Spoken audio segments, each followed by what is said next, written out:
अब यहाँ एफपीओ क्या कर सकता है कि ये जो इंफ्रास्ट्रक्चर डेवलपमेंट फंड है, इससे वहां वो गोडाउन बना सकते हैं, ग्रेडिंग सेंटर बना सकते हैं, पैकिंग सेंटर बना सकते हैं, कोल्ड स्टोरेज बना सकते हैं, राइपनिंग चेम्बर बना सकते हैं, जो भी उन्हें चाहिए वो वहां बना सकते हैं, या बाजार तक भेजने के लिए कोई इंफ्रास्ट्रक्चर, उनको कोल्ड सप्लाई चेन बनाना है तो बना सकते हैं।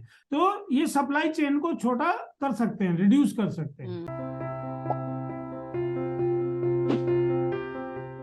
नमस्कार किसान भाइयों, आज हम बात करते हैं एग्रीकल्चर इंफ्रास्ट्रक्चर फंड स्कीम के बारे में, और इसके बारे में जानकारी देने के लिए बहुत ही अनुभवशील डॉक्टर पेस्तौर जी हमारे साथ हैं। तो आइए मिल लेते हैं उनसे। नमस्कार सर। जी नमस्कार। बहुत बहुत स्वागत है आपका हमारे चैनल में। Thank you. आप है डॉक्टर रविंद्र पेस्तौर, प्लीज अपने बारे में कुछ बताइए। तो मैं पहले गवर्नमेंट में था और मैं आईएएस ऑफिसर था मध्य प्रदेश काडर में, और प्रिंसिपल सेक्रेटरी से मैं रिटायर हुआ। पर मेरा जो पैशन रहा है पूरे कैरियर में वो रूरल डेवलपमेंट, एग्रीकल्चर और लाइवलीहुड पर रहा है। तो एक बात आप शेयर कीजिए सर, जैसे आपने एफपीओ का शुरुआत किया, आपको डेफिनेटली काफ़ी अनुभव हुआ, आप किसानों से इतना करीबी से जुड़े हुए हैं, तो कौन कौन से समस्याएं हैं जो किसान भाइयों को फेस करना पड़ता है, जो उनको सम्मुखीन होना पड़ता है? देखिए, एक चीज आज जैसे मैं आपको बता रहा था कि हमारे यहाँ जो उत्तराधिकार का कानून है जिससे जमीनें बढ़ती जा रही हैं, ठीक है, ये तो जड़ है समस्या की, एग्रीकल्चर की जो जड़ है, और ये कानून कभी बदल नहीं सकता कोई, बदल नहीं सकता, क्योंकि जमीन पे हक सबको ही चाहता है, ठीक है।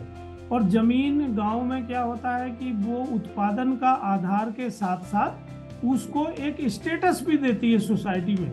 गांव में जिसके पास जितनी बड़ी जमीन होती है उतना बड़ा आदमी होता है।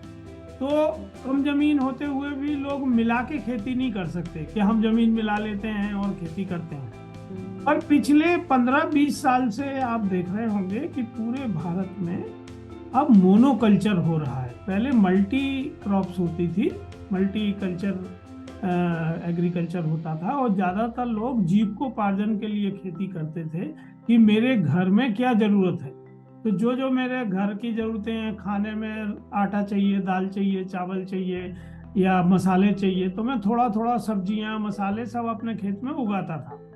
पर अब ऐसा नहीं हो रहा है। अब किसान 1 या 2 क्रॉप उगाते हैं और वो बाजार में बेच के उसके पैसे से बाकी चीजें खरीदते हैं। तो अभी आप देखिए पूरे हिंदुस्तान में क्रॉप वाइज क्लस्टर डेवलप हो गए हैं। जैसे कहीं धान की खेती हो रही है, कहीं सोयाबीन की खेती है, कहीं मक्का की खेती है, कहीं प्याज, लहसुन, आलू, इस तरह की खेती हो रही है, ठीक है। तो मैं एक उदाहरण देता हूँ। हम लोग इंदौर से काम करते हैं मध्य प्रदेश में, तो इंदौर के चारों तरफ 42,000 हेक्टेयर में आलू की खेती होती है। अब ये 42,000 हेक्टेयर जो जमीन है वो मोटा मोटी 30,000 किसानों की है। तो 30,000 बार वो खाद खरीद रहा है, 30,000 बार वो बीज खरीद रहा है, 30,000 बार पेस्टिसाइड खरीद रहा है, 5 या 6 क्वालिटी का वैरायटी का आलू उगाता है, और फिर 30,000 बार बेचने जाता है। तो दोनों एंड पे उनकी बार्गेनिंग पावर नहीं है। मान लीजिए इसमें 30,000 में से 3,000 किसान ये तय करते हैं कि हम एक ही वैरायटी का आलू उगाएंगे, हम चिप्स के लिए उगाएंगे तो जैसे चिप्सोना 3 उगाएंगे, या हम खाने के लिए उगाएंगे तो ज्योति या एलआर उगाएंगे, ठीक है। तो ये 3,000 किसानों को जमीन मिलाने की जरूरत नहीं है। वो अगर एक वैरायटी तय करते हैं, और हमारे और आप जैसे जो संगठन है या जो किसानों के साथ काम करते हैं वो उसका पैकेज ऑफ प्रैक्टिस एक बना देते हैं कि ज्योति आलू उगाने के लिए कौन से मेजर न्यूट्रिएंट चाहिए, कौन से माइक्रो न्यूट्रिएंट चाहिए, ज्योति आलू में कौन से रोग आएंगे, उनका प्रिवेंटिव एक्शन कैसे हो सकता है, सॉइल ट्रीटमेंट या सीड ट्रीटमेंट या वाटर ट्रीटमेंट करके, या रोग आ गया तो किस तरह का होगा। अब इसको हम क्या कहते हैं, पैकेज ऑफ प्रैक्टिस। अगर ये 3,000 किसान अलग अलग खेती करें पर उनका पैकेज ऑफ प्रैक्टिस एक जैसा हो, तो दे कैन फुलफिल दी, जो मैंने आपको 3 मार्केट की कंडीशन बताई थी कि उनके पास ह्यूज क्वांटिटी होगी, सेम क्वालिटी होगी क्योंकि उनकी पैकेज ऑफ प्रैक्टिस एक जैसी है। अगर उनका एक इनपुट भी वो साथ में खरीदते हैं 3000 किसानों के लिए, तो वो सस्ता पड़ेगा, 15 से 20% प्राइस कम हो जाएगी, तो वो कॉम्पिटिटिव प्राइस पे बेच सकते हैं। ठीक है, अगर इस तरह के ये किसान एक एफपीओ बनाते हैं जो क्रॉप बेस्ड एफपीओ है, क्योंकि जब सभी किसान मल्टी क्रॉप पे काम करते हैं तो एक संस्था सभी क्रॉप की समस्याओं को हल नहीं कर सकती है, क्योंकि हर क्रॉप की अपनी समस्याएं, अपनी अपॉर्चुनिटी है और उसके प्रॉफिट लॉस है।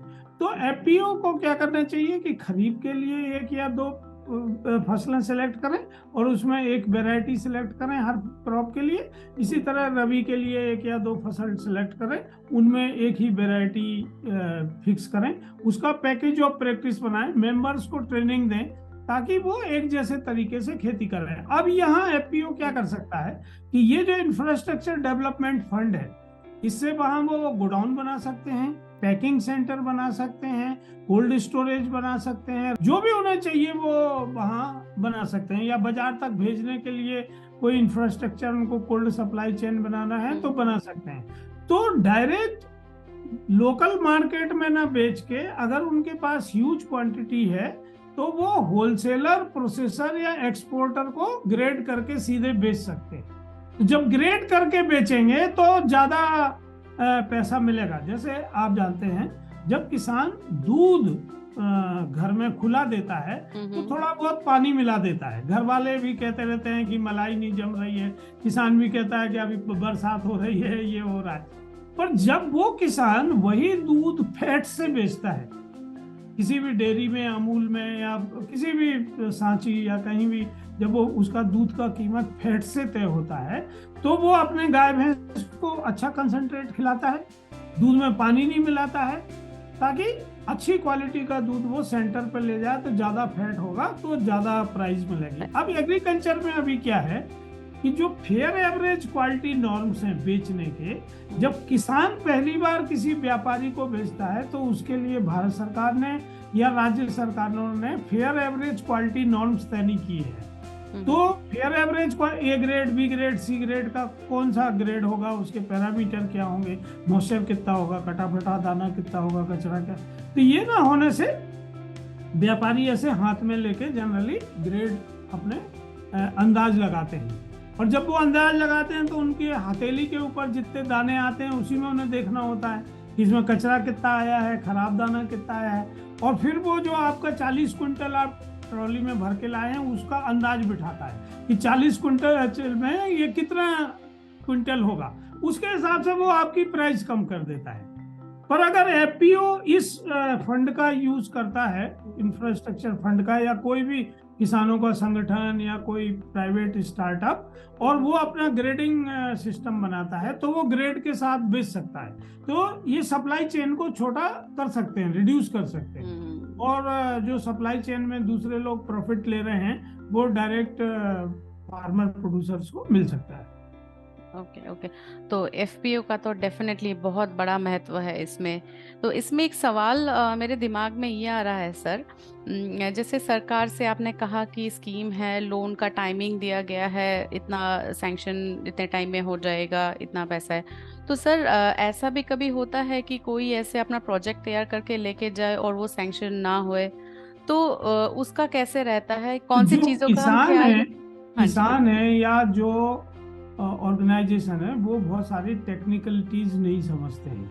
ठीक है, अगर आपको उसे कोल्ड स्टोरेज का प्रोजेक्ट बनाना है, या आपको प्रोसेसिंग का कोई प्रोजेक्ट लगाना है, या आप गोडाउन का कोई वेयर हाउसिंग का प्रोजेक्ट बना रहे हैं, तो जो इस एरिया में कंसल्टेंसी कर रहे हैं लोग, जो फर्म्स हैं, उनके बारे में पता करके उनसे आपको प्रोजेक्ट बनवाना चाहिए, क्योंकि ये पूरा टेक्निकल प्रोजेक्ट होता है। इसमें पीएनएल मतलब प्रॉफिट लॉस का वो होता है, आईआर एनुअल रिटर्न रेट क्या होगा, ठीक है, प्रोजेक्ट की जो प्रेजेंट इंफ्रास्ट्रक्चर की वैल्यू क्या होगी, बहुत सारे पैरामीटर पे उसको कैलकुलेट करना पड़ता है। तो जो लोग टेक्निकल नो हाउ नहीं रखते हैं, अगर वो प्रोजेक्ट बनाएंगे तो डेफिनेटली वो प्रोजेक्ट सैंक्शन नहीं होगा। तो यहाँ पे हाँ बिल्कुल, ये चीज आप मुझे बताइए, आप इंफॉर्मेशन तो देते ही हैं, बट इसके ऊपर क्या आप कोई ट्रेनिंग भी देते हैं ताकि हमारे किसान भाइयों को? हम तो कोई ट्रेनिंग अभी नहीं दे रहे हैं,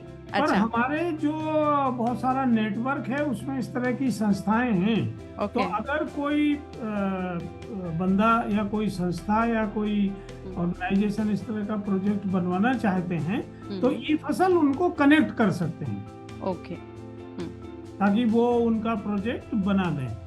आप डायरेक्टली नहीं करते हैं लेकिन आप कनेक्ट जरूर कर देते हैं। हमारा नेटवर्क बहुत बड़ा है जी। तो नेटवर्क में सभी तरह के लोग हैं तो उसमें इस तरह के कंसल्टेंट या टेक्निकल ऑर्गेनाइजेशन है जो इस तरह के प्रोजेक्ट बनाते हैं।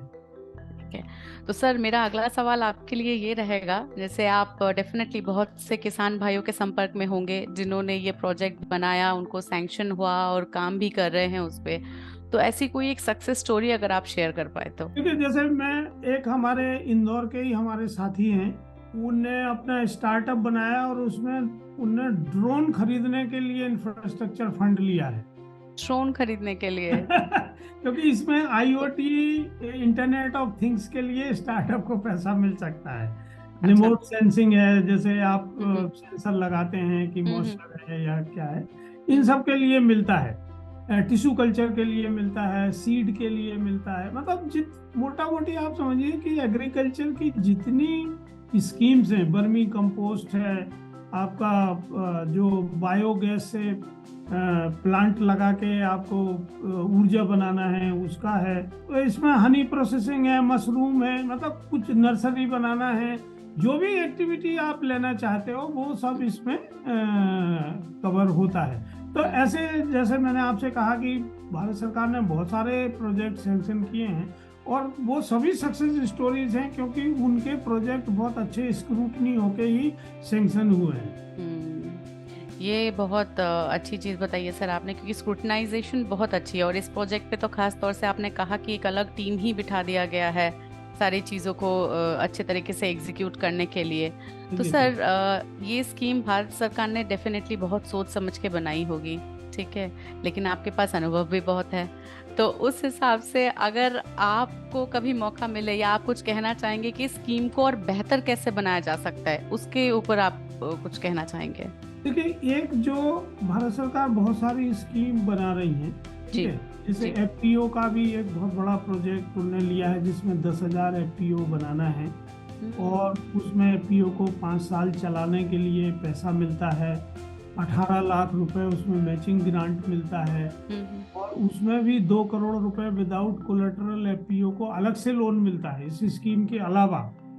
और उसमें भारत सरकार ने बहुत सारी संस्थाएं लगाई हैं उनको बिजनेस डेवलप करने के लिए, जिसको कहते हैं CBBO, cluster based business organisation.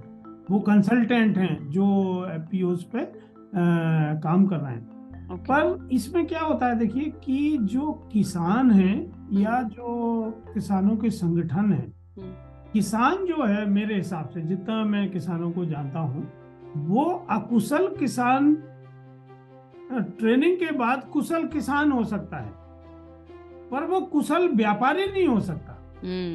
ये बहुत इम्पोर्टेंट चीज है हमारे भारतीय किसान भाइयों के साथ, वो खेती तो बेस्ट। हाँ, अब इतने सारे जो फंड भारत सरकार चला रही है और इतने ऑर्गेनाइजेशन बना रही है, पर इनको चलाने के लिए ट्रेंड मैन पावर कहाँ है? अभी जो कोर्सेज हैं जैसे BSc AG है, MSc AG है या MBA बिजनेस एग्रीकल्चर में है, उसमें ये सब चीजें नहीं पढ़ाई जाती है, उनका कोर्स बहुत अलग है।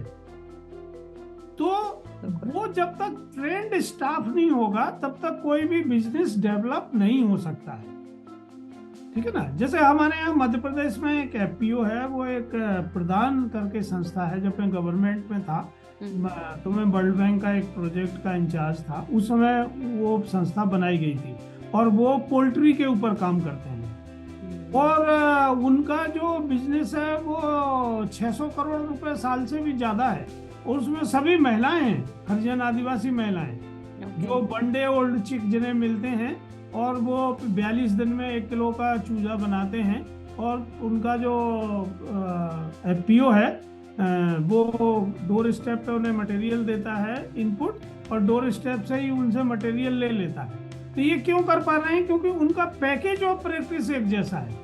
उन्हें 42 दिन की एक प्रैक्टिकल ट्रेनिंग मिलती है जहाँ महिलाएं को 100 चूजे दिए जाते हैं तो वो 42 दिन तक उस 100 चूजों के साथ ही रहती हैं, सोती हैं, ताकि वो जान सकें कि कब उसको दस्त लग रहा है, कब उसको सर्दी हो रही है, कब उसको पेट में कोई गड़बड़ी है, तो हरे ढक्कन की दवाई कितनी पानी में डालना है, पीले ढक्कन की कितनी डालना है।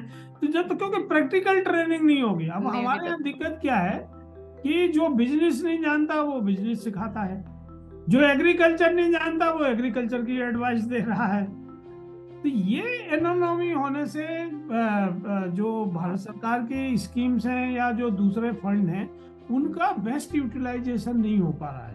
तो अभी जो एक सबसे बड़ी नीड है वो है ट्रेंड मैन पावर की, जो इनके साथ, अब मान लीजिए अगर आप एक कोल्ड स्टोरेज बनाते हैं तो एक कोल्ड स्टोरेज चलाने के लिए टेक्निकल लोग चाहिए ना, जो उसको समझें, या वेयर हाउसिंग चला रहे हैं या प्रोसेसिंग यूनिट बना रहे हैं या कोई भी काम, जैसे इसमें हाइड्रोपोनिक भी है, मशरूम है, वर्टिकल फार्मिंग है, एग्रोपोनिक है, पॉली हाउस है, लॉजिस्टिक है, ट्रैक्टर्स वगैरह है। आप तो इन सब, ये सब जब भी बिजनेस की बात आती है तो ट्रेंड स्टाफ की बात आती है। कोई भी बिजनेस अनट्रेंड लोग नहीं कर सकते, और फार्मर जो हैं वो फार्मिंग अच्छी कर सकते हैं पर वो बिजनेस नहीं कर सकते। एक लेवल तक का बिजनेस कर सकते हैं, उसके ऊपर आप उनसे उम्मीद नहीं कर सकते कि वो बड़ा बिजनेस क्रिएट करेंगे।